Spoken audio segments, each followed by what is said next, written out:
All right, I will say good morning. Good morning. Let us begin by thanking all of our sponsors for this morning. Sure to thank our Talmud Torah sponsor for Tafshin Pei Hey, the year 5785.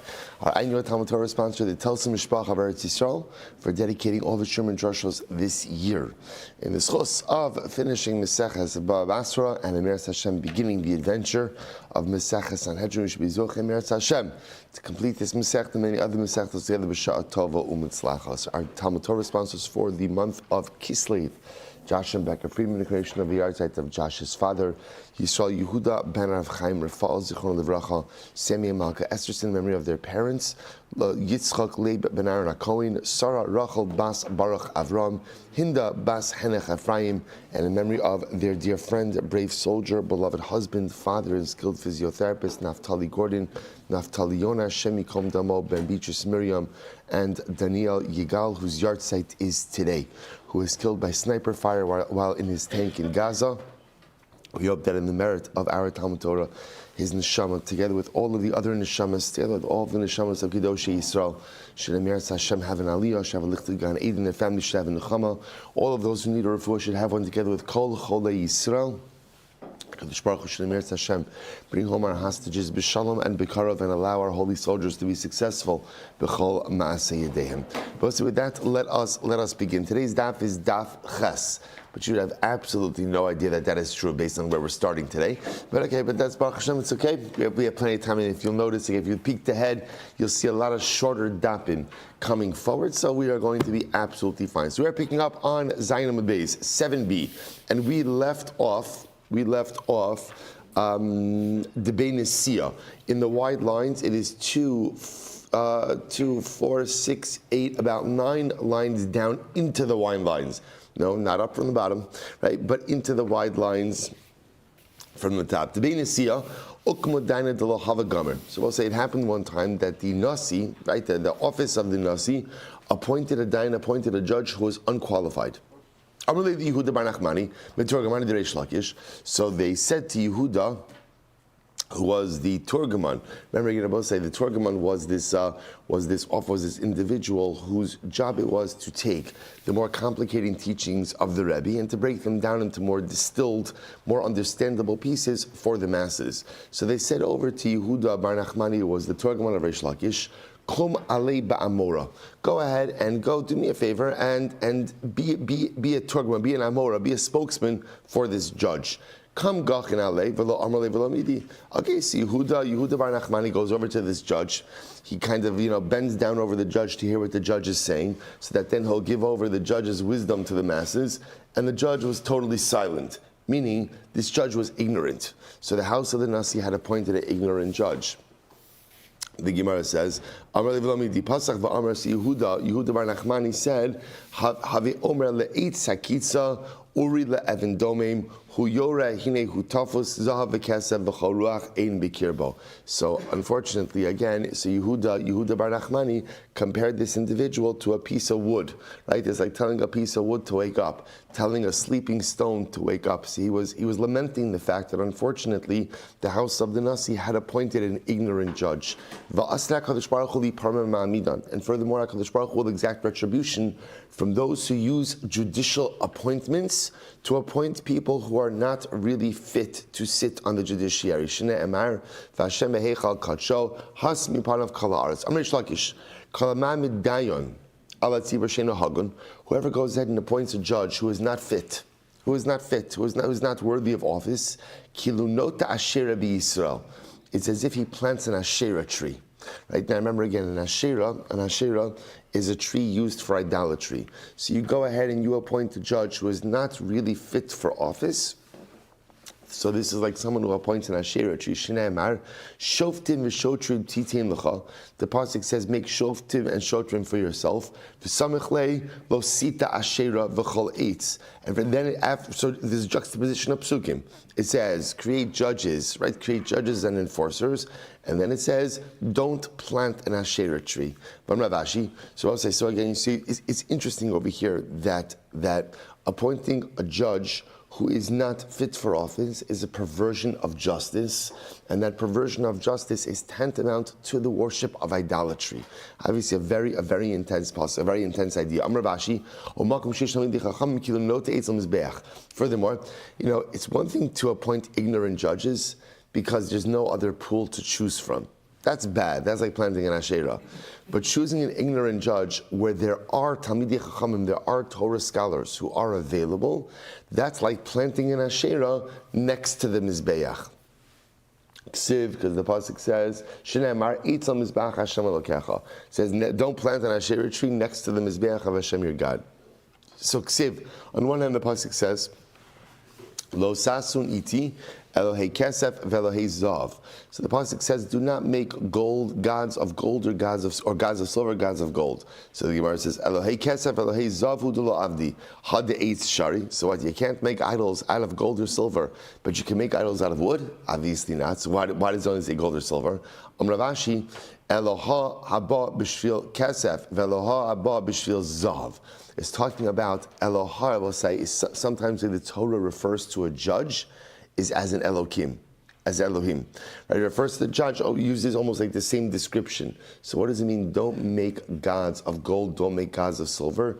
Don't appoint judges who are motivated by money. Okay, Rav. This is very profound. Rav was a dayan. When Rav would get up in the morning and he would go to Beis Din, he would say as follows: Biraos nafshe liktala nafik. Essentially, I'm going out to be judged for death. Now, what does this mean? In other words, what he was saying is he recognized the awesome responsibility that he had as a judge, and that if he got it wrong, right, or somehow again he corrupted the judgment, he, as we saw in yesterday's daf, he would bear the responsibility for that. So when he would go out of his house for the day, he would feel that weight. Furthermore, vitzavi beise lesu avid, and again here I'm occupied with judging cases. I'm not taking care of the needs of my house. In other words, we're going to see what he was saying essentially is sometimes being a dayan, or sometimes even being, devoting oneself to the needs of Klal Yisrael could be a thankless job. Right? Because again, you hear all the complaints, you hear all the problems, but lav dafka that you get the shkoyach for. So here, I'm neglecting the needs of my family. Rav was saying, I'm devoting myself to the klal. And again, what am I really getting? Furthermore, he's saying, I don't get paid for this. Now, I will say, this is an interesting discussion which we'll discuss. What he was saying essentially was that here, it's not like, okay, it's one thing to have a lot of stress and at least make a lot of money. Right? But if you're going to have a lot of stress and not make a lot of money, so again, you have less quality of life and less money also. So Rav was saying, I have all this responsibility, don't get really paid a lot of money for it, don't have the opportunity, it's because it's all consuming. So I'm so much more caught up in the needs of the klal than the needs of my family. He says, Ulavai shetei ki yetzia. And halavai, ultimately, again, I should come home like the way I left the house. Now, what does this mean? So Rashi says over here, very profound. Rashi says, "Ulavai shetei bia she'achzor lebeisi ki yetzia she'atzasa mibeisi below chait shelo eta ve'enash." I left the house in the morning and I was free of sin. I should at least be able to come home free of sin as well. Now, in that context, what he was worried about was the corruption of judgment. So he's worried again, I left my house shut up for work, so to speak, and I hadn't done anything wrong. I hope that over the course of the day, I don't chas v'shalom corrupt judgment. Incredible. So the Gemara says, Kiavi chazi amavua de sarfia basrei. So this is incredible. When Rav would see a group of Talmidim following him. So we'll say, so sometimes a person sees a group of Talmidim following him, so it could go to his head a little bit, right? He can go ahead and he perhaps could become a little bit of a Baal Gaiva. So when Rav would see this, Amar, Im Ya'ala l'shamayim shio, ki galalo l'netzach yovas. He would say this pasuk. He would say this pasuk to himself to remind him, pasuk from Eov. Even if someone's stature goes up to the heavens, he may only be remembered as a piece of excrement. Okay, that's a pretty humbling pasuk. The idea of here being, right, that just because the world thinks you're great, don't get carried away with yourself. So the Gemara says, Marzutra chasida k'makasile b'shabsa derigla. Marzutra chasida. the students would lift him up on their shoulders on the Shabbos of the Regel. So remember again, the Shabbos of the Regel was the 30 days prior to a particular Yom Tiv. There's an obligation to learn the halachas of that Yom Tiv. So that Shabbos, there would be like a big gathering for Torah learning. So they would lift up Marzutra on their shoulders. And I will say, it's not what you think. It's not like a hoisting someone out, like a celebratory thing. It was Marzutra was older, and that's the day they would carry him. As they would carry him, Rashi points out, Mekasilu nosin osan ala kasev she'zikenim yenim yicholim lorotz. Says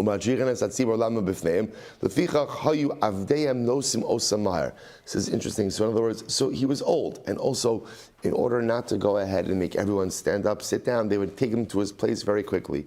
But again, obviously it was a tremendous display of honor. So the Gemara says, Amar Hachi, he would say as follows, Kilo li olam chosem v'mnezer ladar vadar. So ultimately, again, wealth does not last forever, nor is the crown passed down for generations. So I'll say the idea over here is that when these individuals would experience moments of incredible kavod, incredible honor, they would make sure to keep themselves grounded and humbled. Very profound. Darish Bar Kafra, or Darish Bar Gabar, I should say. We'll say, from where do we know this concept that the rabbis often say, Hevem Mesunim Bedin? So it was very profound. Be deliberate in judgment. Now, what does it mean to be deliberate in judgment? Look at Rashi. Now, again, for the judge, what it means as follows is don't just deliver like a rash, like a hasty judgment, but rather take your time in deliberation and take your time in reaching a proper conclusion. So from where do we know this concept of having misunim bedin? Dichsev lo sa'ale b'malos, because the pasuk says on one hand, do not ascend when going up to the Mizbeach doesn't have steps, but rather again the Mizbeach, the altar has a ramp. So the pasuk says, do not ascend on steps, go up a ramp. And then it says afterwards, the juxtaposition of psukim is go up the ramp, right? And these are the laws that you will place before them. What's the juxtaposition? So remember again, a ramp is a gradual ascent. It's a gradual ascent. So the juxtaposition of the gradual ascent of the ramp to the obligation to establish judges says, judges, be gradual, be deliberate in the way that you adjudicate your cases. Take your time in coming to your conclusions and don't be hasty in your judgment. I will say, so just understand, but also this also appears in Pirkei Avos. But just to understand, remember, whenever we speak about, the Maharal in Pirkei Avos talks about this, that whenever you see a Gemara, or in this case a Gemara, he's talking about in Pirkei Avos, Mishnayos that speak about judges and how they're supposed to adjudicate. So remember, I will say, all of us are judges. All of us are judges, right? And we have our own personal courtroom. And anyone who walks into my Dalet Amos, anyone who walks into my personal space, my close proximity, has just entered into my courtroom. And we judge people every single day. We like to say that we're not judgmental. We give everyone the benefit of the doubt. It's a lie. We're incredibly judgmental, right? All of us. It's almost like it's built into us. Tzmechash Baruch who made us. Now you could fight against it. You could resist it. You could try to change it. But the default is to be profoundly and incredibly and overwhelmingly judgmental. And it's important to acknowledge this, because anyone who says they're not is fooling themselves. But that's why if you're going to be judgmental, you're going to pass judgment on someone, be deliberate. Be deliberate. Having misunim bedin. Before you go ahead and you pass that verdict on someone, take the time to make sure that the judgment you're passing is really the correct judgment. Gemara goes back to Amar Belazar. I'm Rabbi Eliezer. How do you know that a judge should literally, again, not go ahead and walk on the heads of Klal Yisrael? Now, what does this mean? If you look at Rashi says, "Kishahayat torgeman doresh hayat tzibor yoshin laaretz v'mafsia beinehen leilech v'leishi b'mkomo nidor kimafsia rishon." So sometimes the way that it would work was like the Talmidim would be sitting on the ground, right? And the Rebbe would be sitting like on a chair in a higher spot. So if the Rebbe came late, or the Dayan came late, he would have to walk through the seated crowd. And what does it look like? It looks like he's walking on their heads, which Rabbi say is another way of saying, how do we know that let me finish up. So the Gemara says, Shne'emar lo sala b'malo, so samach lei ela mishpatim asher tasim asher tasim. What the pasuk says, right, don't walk on steps to the Mizbeach, but rather go ahead and walk on the ramp. And then it says afterwards, Ve'ela Mishpatim. So the Gemara says, Asher Talamdim. Why does it say Ela Mishpatim Asher Tasim? Why does it say these are the laws that you shall place? It should say these are the laws that you shall teach them. Rabbi Yirmiyah Vitim Rabbi Chiya bar Abba, Elu Klei HaDayonim.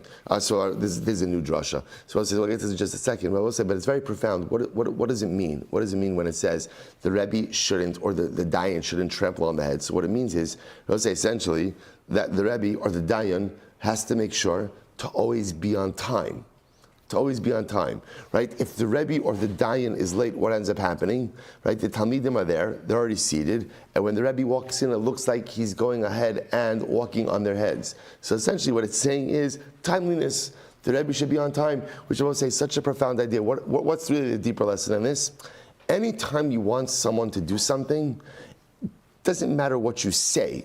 The best way to go in and get someone to do something is model the right behavior. So if the Rebbe wants the Talmidim to be on time, then ultimately what? The Rebbe's got to show up on time. So saying be on time, but the Rebbe himself to be late doesn't mean anything. Such a yisod in parenting, we've spoken about this so many times, such a yisod in parenting as well. If you want to convey something to your children, it matters very little what you do, and what truly matters matters very little what you say.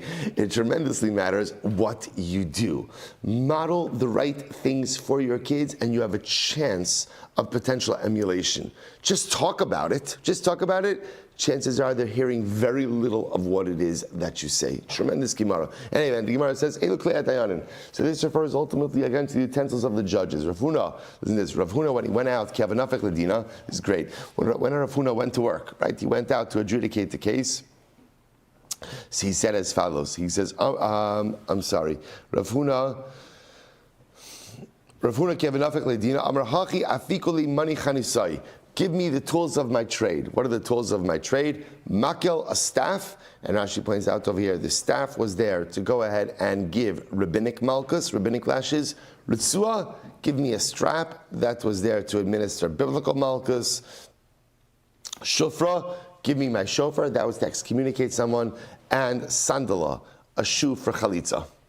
These were the tools of the trade, right? A staff to hit people for malchus, right? Ultimately, again, a strap to go ahead and hit people for biblical malchus, a shofar to excommunicate people, and the sandal, a shoe for chalitza. Incredible. And I will command your judges at that time. Rabbi Yochanan, kineged Makel Resua Teizaris. So I'll say what that means is that telling the judge, make sure before you use the staff and the strap that you are very careful. We'll get this will come when we get to Maseches Makkos, that before you administer lashes, that halacha l'maisa, person has to make sure to evaluate what the person is capable of receiving. Okay, Shema ben acheichem ushvatatem. So literally again, listen to your brethren and then judge. Am Rabbi Chanina ashar Bezdin shlo yishma divrei baldin kodim sheva baldin chavero. This teaches us that the judge should not listen to the claims of one litigant before the other one goes ahead and shows up in Beis Din. This is very important. That phrase, shamoa bein acheichem, listen between your brothers, means that both litigants need to be present before the judges begin to listen to either one of them. And this also teaches us that one litigant shouldn't begin to advance his arguments before the other litigant shows up in Beis Din. So it's like this double prohibition. The judge should not listen to either litigant before both are present, and one litigant shouldn't begin to advance his arguments before someone else shows up. Kari beinami shamea bein acheichem. Good. Rav Kana said from here, Milotisa lo sasi, ushvatatem tzedek. You shall adjudicate justice. Amrei Shlakish, tzedek es hadin bi'acharka chatrehu. Make sure ultimately, again, what you're about to say is just, and then only afterwards should you articulate it. Bein ish ubein achiv. So the pasuk says again, what does that mean? Amar Yehuda afilu bein bayis la'aliyah. So both this is very profound. When adjudicating a case, the Gemara says, make sure to adjudicate it appropriately, and don't just go ahead and content yourself with a simple judgment. For example, so the Gemara's example of here is Reuven and Shimon are brothers. They inherited an estate from their father.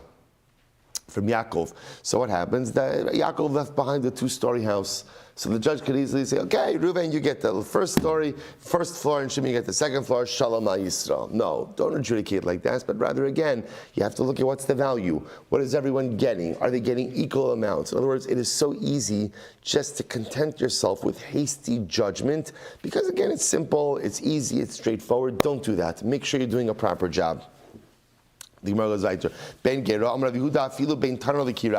Even again, when dividing up between Tanur Kirayim and different types of ovens, so even when dividing up amongst 2 different types of ovens, make sure that again you're doing a good job.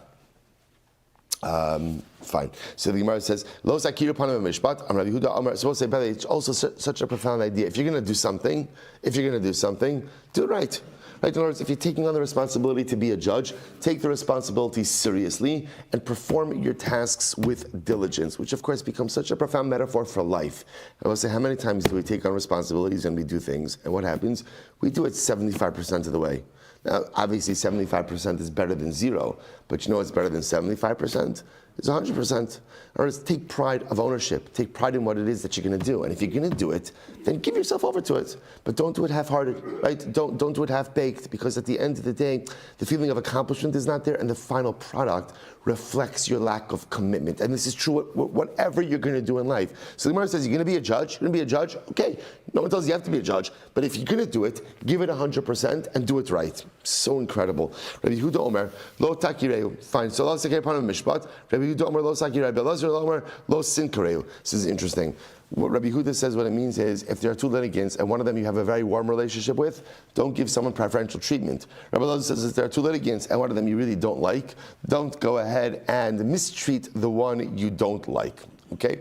So listen to this. One time the host, right, Rav, I guess was a tenant, and one time his host showed up in his beis din to adjudicate the case. Amrlo, Lav ushbezichni at. So the host goes over to Rav. Hey Rav, don't you live by me, right? Don't you live by me? Amrlo, and Rav said, yes, I do. Amrle dina isli. To which the landlord said, well, you know what? I'm here because I have a din Torah. Amrle, top of Ches, 8a. So Rav said, Pasilna l'chal dinar. I said, oh, so sorry. Now that you mentioned the fact that I am your tenant, I cannot adjudicate your case, right? I have a conflict. But don't worry. Amrle Rav Kahana, puk daine. So, but Rav said to Rav Kahana, don't worry. Rav Kahana, you adjudicate this case. Chazi to have a koim bay. But nevertheless, even after Rav Kahana took over the case, Rav Kahana saw that the landlord was kind of like chumming up to Rav, right? He was trying to curry some favor with Rav. Amrlei, itzaisa tzaisa. So Rav Kahana was a little bit sharp with the guy because he felt the guy was trying to manipulate the outcome of the case. So he says to the guy, listen, buddy, if you listen to my psak, good, we're in good shape. V'ilo, but if you don't listen to my psak, mafikta l'cha Rav me'orach, I will remove Rav from your ear, which Rashi says was an expression ultimately of excommunication. All right, 4 lines down from the top, Chesed Aleph. Kikatan kigadol tishmun. So we'll say, you shall hear big and small. You shall hear. Amar Rish Lakish shehichaviv alecha din shal pruta kedin shal me'amana. So ultimately, again, this is a warning to the judge that a judgment or a case of a pruta should be just as important to you as a case of 100 mana. In other words, that don't give more attention to a $10 case than you would to an $1,000 case. So what does this mean? If it means that the judge should really make sure that he's issuing a correct psak, so that's kind of obvious. Ella la'akdume. Rather, what does it mean? It means ultimately, again, for precedence. In other words, I will say the way it works in the Jewish court system is what order is your case heard? By when you arrived in beis din that morning. There's an order. Whoever shows up first gets heard first. So again, let's say Reuven and Shimon show up and their claim is for $100, and then Levi and Yehuda show up and their claim is for $1 million. You might have thought that you should hear the $1 million case before the $1,000 case. Kamash Malon, no. That's not how it works. So the Gemara says, what does it mean when it says literally again, do not be fearful in the face of other person? So Gemara says, Ki mishpat le'lo kimhu. Amar Chamra Rabbi Chanina Amar Kadosh Baruch Hu Lo dayan l'risham shenotlen mizeh mamon v'nostim l'zeh shelo kidin ela shematrichen osi lahachzer mamon l'baylo. So we'll say this is so profound. Kadosh Baruch Hu says, what does it mean when it says that judgment belongs to God? Kadosh Baruch Hu says, it's bad enough that unscrupulous judges award money to the wrong person. But then what do? They make me have to take back the money and give it back to the right person. So I will say, isn't this absolutely profound? HaKadosh Baruch Hu at the end of the day will make sure that all money gets to where it needs to be. You can't cheat the system. And even if you cheat the system, it's only temporary cheating, right? So a judge could go in and rule erroneously, or it's just not even about a judge. A person could cheat, a person could steal in life, and you could perhaps benefit temporarily, episodically. But just know at the end of the day, the Ribono Shel Olam always rights the system and puts the money back where it needs to be. Incredible. So supposed to listen to this. So Moshe Rabbeinu said, when dealing with the judicial system, Moshe Rabbeinu said, whatever is complicated, now, just to give you context, right? So remember, the pasuk was, this is in Sefer Devarim, where Moshe Rabbeinu was reflecting on the creation of a judicial system. So they created a whole hierarchy of judges, and then Moshe Rabbeinu said, but whatever is very complicated, bring to me. Bring to me. So interestingly enough, the Gemara understands over here that this was gaiva, this was arrogance on the part of Moshe Rabbeinu. The Gemara faults him. Moshe Rabbeinu was punished for this display of arrogance, saying, whatever's complicated, bring to me. Because I'll say what happened when it came to Benos Tzlafchad. Remember again, the daughters of Tzlafchad, their father died, Tzlafchad died, he only had daughters, and no one ever knew this case never came up before about what to do with inheritance. Remember again, when you only have daughters. We just did this, we spent a lot of time on this in Baal Basra, right? So what do you do in such an inheritance case? So amazingly enough, Moshe Rabbeinu was unable to answer this question himself, and so he had to bring it to HaKadosh Baruch Hu. This was his punishment. He was arrogant in saying, whatever is complicated, bring it to me. And so when a complicated case came up, what happened? He was unable to answer it, and they had to take it to HaKadosh Baruch Hu. Maske for Rav Nachman Bar Yitzchak, no. Nachman Bar Yitzchak says that's not what happened. Miksev va'ashmi acham, does the pasuk say, and I will hear you? Rather, no, ushemativ, it says, I will hear it, which indicates ultimately, again, igamirna gamir. Moshe Rabbeinu was saying like this, if you have a complicated issue, bring it to me. I'll listen to it. If I know how to adjudicate it, I'll give you an answer. V'im lo, azilna v'gamirna. And if not, I will go and learn and answer you. I will say, by the way, how profound is this? How profound is this? Moshe Rabbeinu said, the Gemara says, no, Moshe Rabbeinu was being arrogant. Chas v'shalom. Remember again, Rabbi will say, why doesn't it even make sense? Why doesn't it make sense that Moshe Rabbeinu was arrogant? What is the Torah's eulogy about Moshe Rabbeinu? Va'ish Moshe, well, it's not his eulogy, it's after the episode with Miriam, with Lashon Hara. Va'ish Moshe, anav mikol adam. So how can you say about the man that the Torah calls him the most humble of all men, he was arrogant?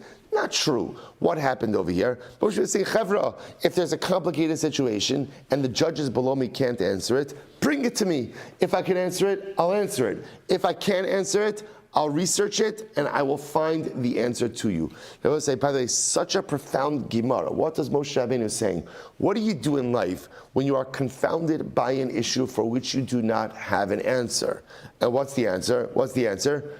Go for number one. Be brave enough to acknowledge that you don't know. Teach your tongue to say, I don't know. And then number two, go and figure it out. Go and figure it out. The way to deal with life problems is not to throw your hands up in the air and say, I can't do it. But rather it's to say, okay, right now I can't do it. Right now I don't know it. And let me go ahead, roll my sleeves up and try to figure out an answer.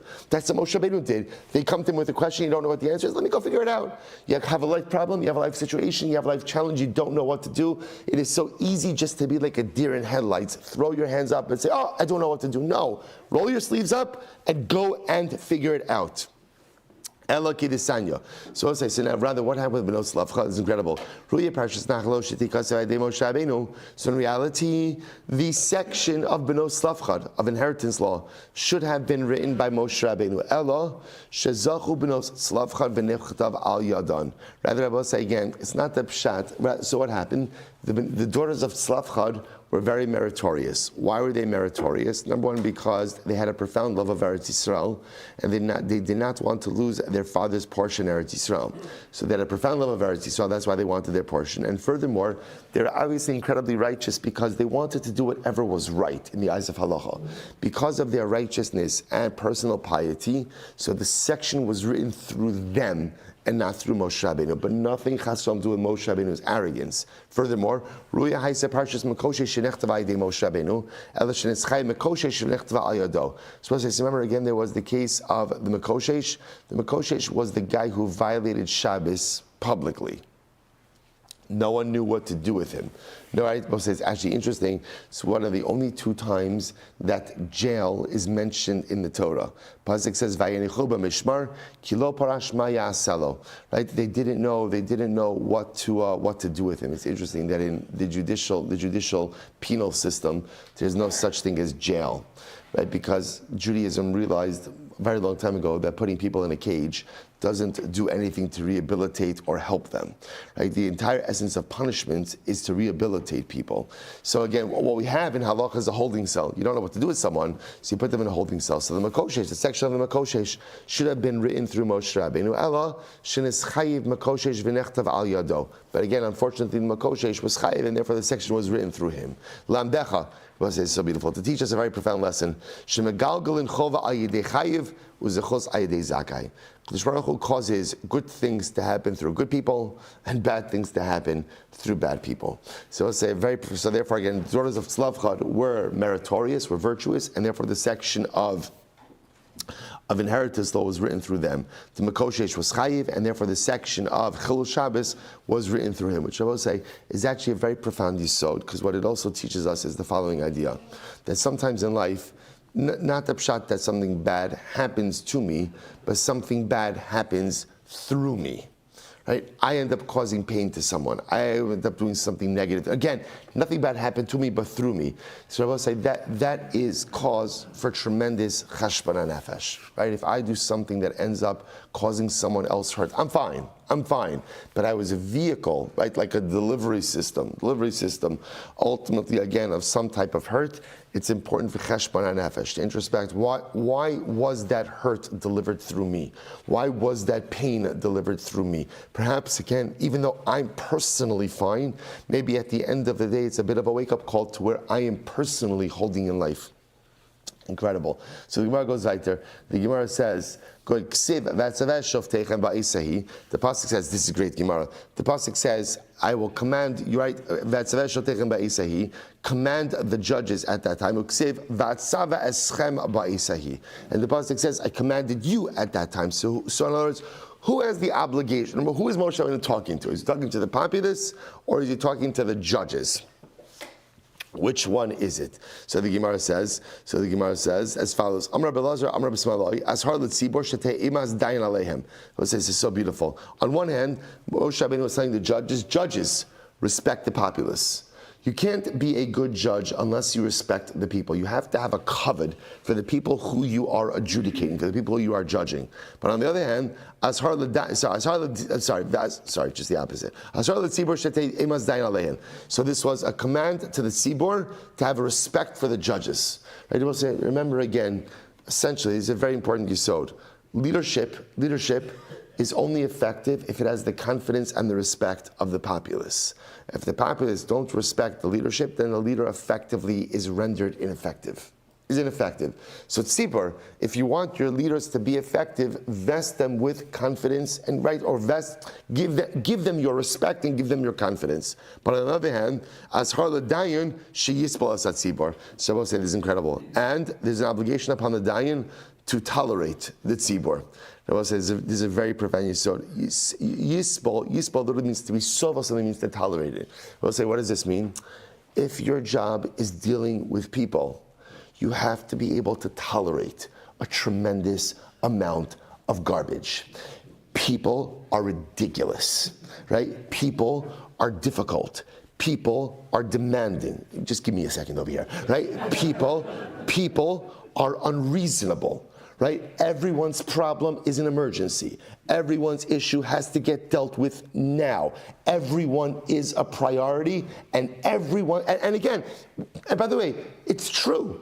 It's true, right? It makes sense. From my perspective, my issue is the most important thing in the world. From my perspective, I need the answer. I need it now. From my perspective, I need undivided, which of course makes sense. Because as an individual, I don't know what's happening with everyone else around me. I'm focused on me. So from the dying's perspective, from the leader's perspective, it's a tidal wave of unreasonableness, right? A tidal wave of expectations which cannot be met. So you have two choices. The dying could get angry. The dying could be annoyed. The dying could be cynical and jaded about people and feel that everyone is just a jerk.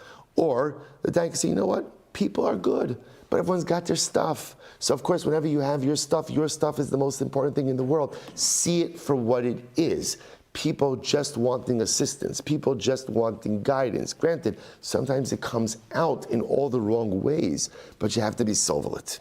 You have to be solvent. You have to be able to accept it. You have to be able to tolerate it. So I'll say it's incredible. So on one hand, the tzibur has to have a respect for the leader. Because if the tzibur doesn't respect the leader is going to be ineffective. But the leader has to also have the ability to tolerate and to deal with and to be understanding of the tzibur as well. So the Gemara says, Ad kama, so this is incredible, I will say this is so profound. How much tolerance does a leader have to have for the constituency? So Rabbi Chanan v'tim Rabbi Shabsai kasher yisa ha'omen es hayonek. The amount of patience that a mother has for her baby. By the way, if you notice, it doesn't say father, right? It says the amount of patience that a mother has for her child. That is the amount of patience that a leader has to have for his constituency. I would say it's such an amazingly profound Gemara, right? What happens? And again, if you notice, it's not a mother for her adult child. It's not a mother for her semi-mature child. It's a mother for her nursing child. So what happens to the nursing child? Just cries. Just cries. It does nothing but cry, right? Does nothing but take. Does nothing but say, give me, give me, give me, give me. And yet what? The mother loves that child to no end, right? The mother loves, what's fascinating is, the mother is never like, really? You need to eat again? Right? Come on, enough already, right? Go help yourself, right? The mother never says that. The love of the mother for that nursing child is an understanding because you need me and I need you, right? The mother, remember, a mother is only a mother because she has a child.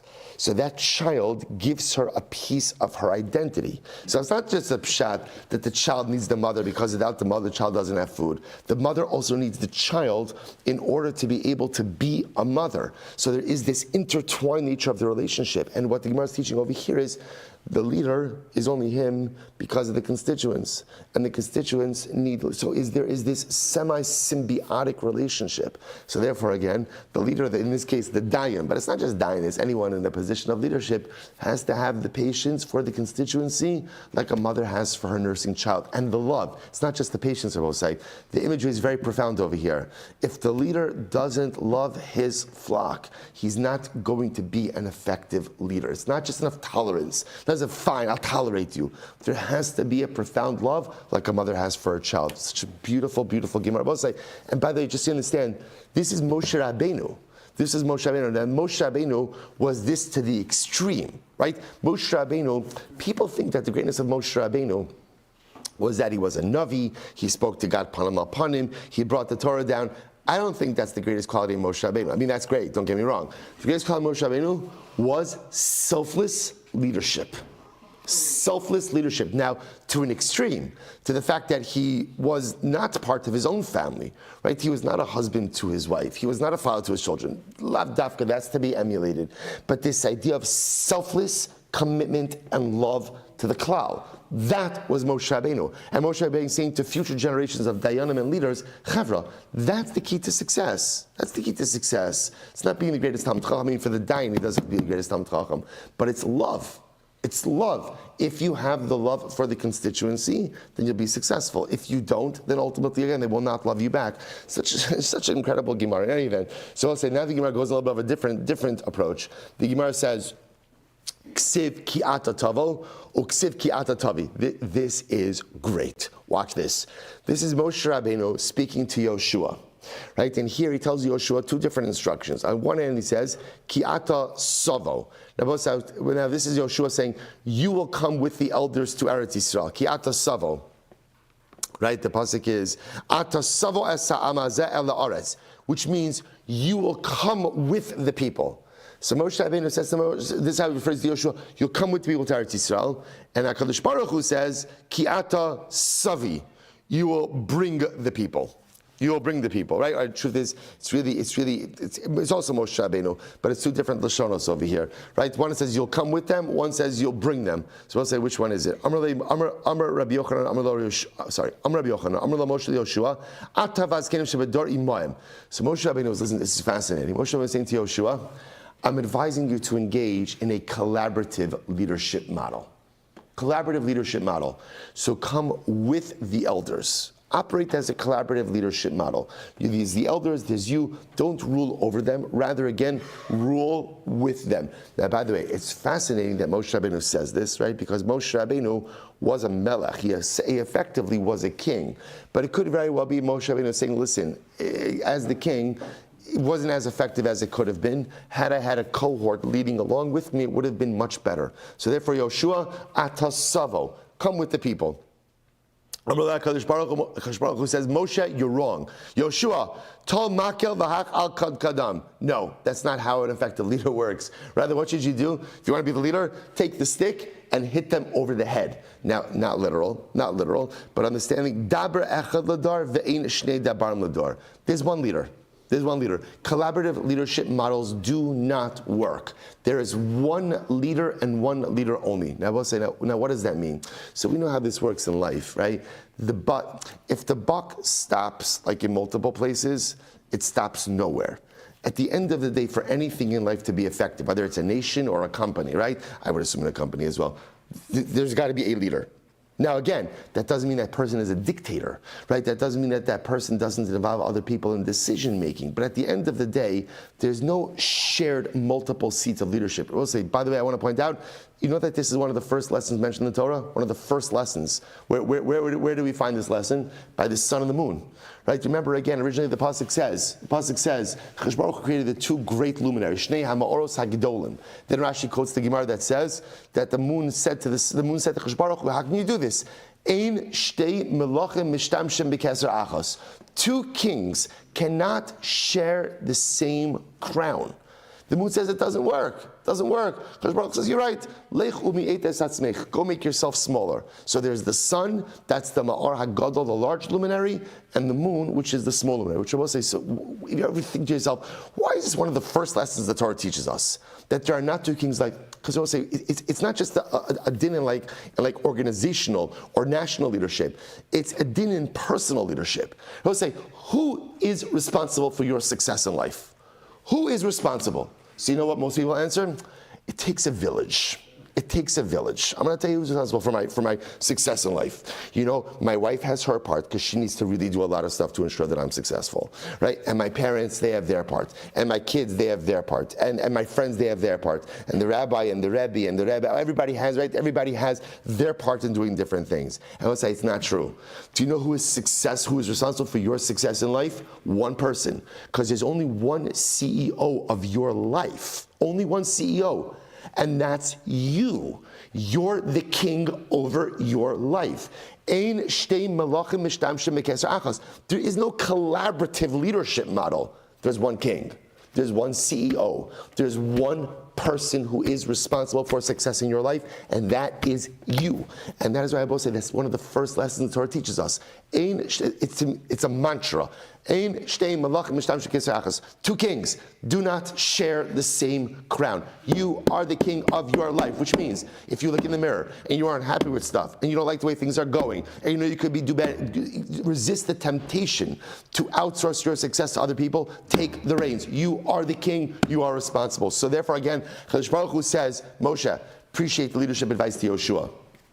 Of collaborative leadership, it's not the way it works. Yoshua, literally take your staff, hit him on the head. Not literally, figuratively. You're the guy. You're the man. You're the man. The buck stops with you.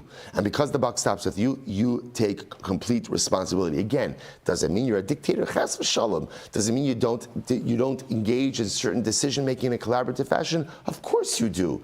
But at the end of the day, the responsibility of Klal Yisrael stops at your doorstep. You and only you. Incredible Gemara. The Gemara says, there's literally only one spokesperson for a generation and not two. Tana, I will say a different topic. Tana, Zimun b'shlosha. Okay, so a little bit back to Sanhedrin. Zimun b'shlosha. So I'll say Zimun is done with three. The Gemara says, my Zimun, what is Zimun? If you say it's talking about like a mezuman, like benching, Vatanya, Zimun birkas, Zimun b'shlosha. I'll say it doesn't work because the Brisa says it quite explicitly that Zimun, which literally means summoning, right, and birkas, Zimun, which is benching, takes place at three. Maybe it's explaining it. My Zimun, what does Zimun mean? Birchas Zimun. Vatayim, that can't be why. Zimun b'shlosha, Birchas Zimun b'shlosha. I'll say again, the Brisa says quite explicitly, Zimun, a summoning is done with three, and Birchas Zimun is also done with three. Ella, my Zimun, rather, I'll say, what does Zimun mean? Azamne ledin. Very interesting. When you summon someone to a din Torah.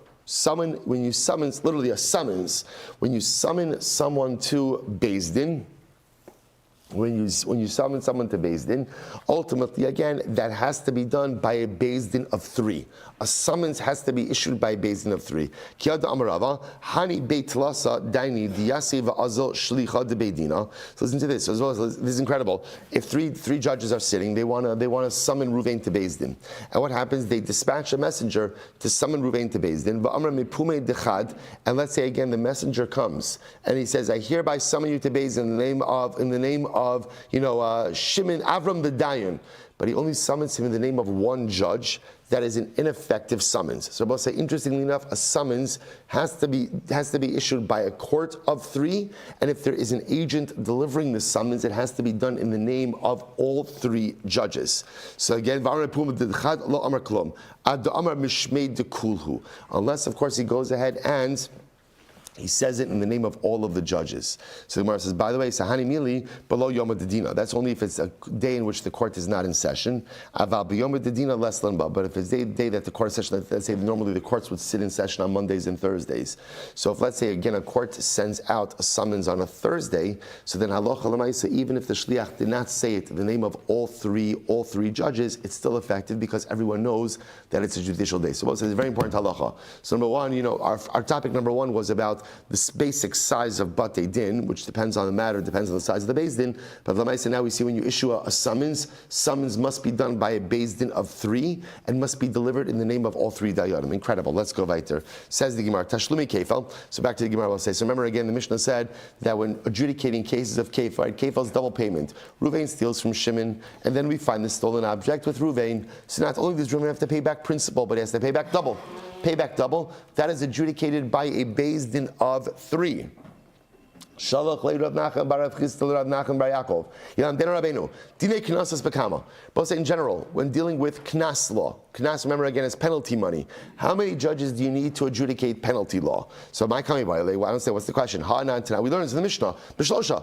We already learned this, that you need three people for knas law. Rather, ela yachid mumcha coming by the dein da'in dinei knasas law. Rather, both the shaila was like this. I know the Mishnah says you need three for the halachos of knas. Here's my shaila. What about a yachid mumcha? What about an individual who's an expert? The individual who's an expert is such an individual qualified as an expert, a single expert, to adjudicate knas law. So Amrle, Tanisua, we learned this, Tashlumi Kefal, Tashlumi Arba v'chamisha, Bishlosha, right? Cases of Kefal, or cases of Arba v'chamisha, are adjudicated by a Beis Din of three. My shlosha, what does it mean shlosha? Ilema shlosha had yotos. If ultimately, again, we're talking about three regular people, Amar avud avuch mishmei derav afilu asara ve'nei yotos psulim dinei knasos. I will say knas needs three people. But I will say what kind of three people is interesting. Knas requires experts. Knas requires experts, which makes sense because Knas law is a bit more nuanced, right, and requires a bit more expertise. Ela mumchin v'kamar shlosha. What do you see from here? Knas law, two halachas. Number one, Knas law requires three judges, and number two, they have to be expert judges. And therefore, again, you can't use a single expert for Knas. Good, weiter. So the Gemara says, so as I say, at least today we'll begin this sugya. A Motzi Shemra. Now remember again, what's Motzi Shemra? Motzi Shemra is Reuven marries Rachel. After the marriage, Reuven claims Rachel was not a Besula. She wasn't a Besula. Now essentially what Reuven is claiming, what his real claim is, that she had relations with another man after Erison. After Erison, after the first stage of marriage. Now, that claim carries with it really two parts. What are the two parts? So number one is loss of ksuva. There's a financial piece to it. Number two, if there are witnesses to the fact that she went ahead and committed adultery, then what? Then what? Death penalty. Now, it's important to understand how. Let's play this out, right? Reuven comes to base and Reuven says, after the wedding night, Reuven says, my wife wasn't a basula. Okay, how exactly do you prove that? Right. So Lemaisa, we're going to see this. This is Rashi at the end of. I was going to say at the end of tomorrow's daf, but it's actually at the end of today's daf. Right. But on the days, he'll say. So we're going to see that ultimately he is vested with a certain level of credibility. We'll stop over here for today. We'll pick up with Moshe Shemra. Shkayach on the Omid Yomi shir. Great job today, everyone. Okay, but it's fine. You can see again. Already tomorrow we've got shorter daf in the next day or so. We'll catch up tomorrow. Both say Shkayach, everyone.